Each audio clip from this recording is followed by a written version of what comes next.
I'm about a quarter away through the rebuild, and I just thought I'd record this segment because this is a lesson to me, but I'm sure it'll be a lesson to some of you out there as well.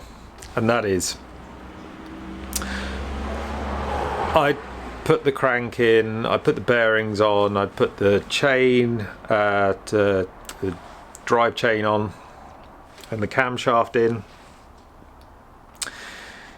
and then I'd put the oil pan on and put the big locking nut on as well.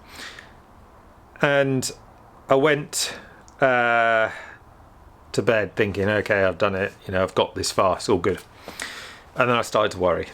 And I worried because I knew that one of the bolts that I put on the one of the cogs that holds the chain in place, I knew it didn't feel good when I was doing it up.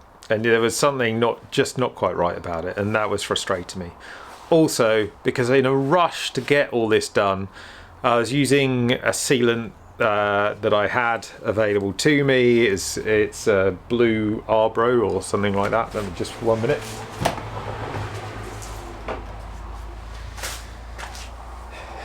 Yeah, it was this one, blue Arbro, and I'm sure it does I'm sure it's fine. I'm sure it'll do a good enough job.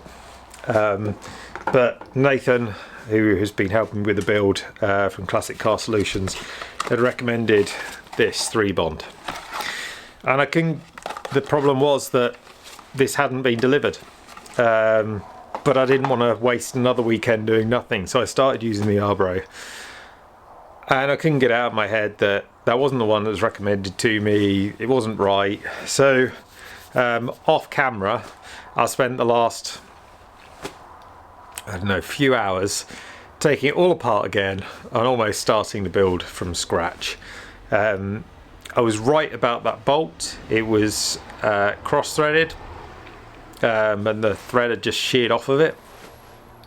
Luckily, I'd got another engine that I was in the processes of kind of dismantling, and so I took one of the bolts from that, put it back on, tightened up to the correct torque setting. But I had to remove all that blue gasket, and that took a while. Clean it all up, make sure I didn't get any of that blue gasket in the chain and everywhere else where I was removing it from. And really what I should have thought about was patience. It's always the lesson you want to learn when you're doing stuff like this, is patience. And also, I've had to order new piston rings because while I was trying to film the other day, putting the piston in, I broke the oil ring. Again, just rushed to do it all. The engine has been out, what, 3-4 months now. I thought it was going to be like a 6-week task, we'd be done, and I just want to get it back in. So in my frustration to do that, I'm just trying to rush everything. So I just took a breath, took a wait, took a minute, and yeah, just wanted to make sure I do it right. I've gone so much cost, so much effort. I did not want to waste this opportunity. So I've gone back and done it right. And now, yeah, it's taken a little while longer, but I know that ultimately I'm going to have a good engine. So it doesn't matter what job you're doing, whether you're rebuilding an engine or whatever, just take that moment and don't rush things. It will cost you more in the long run.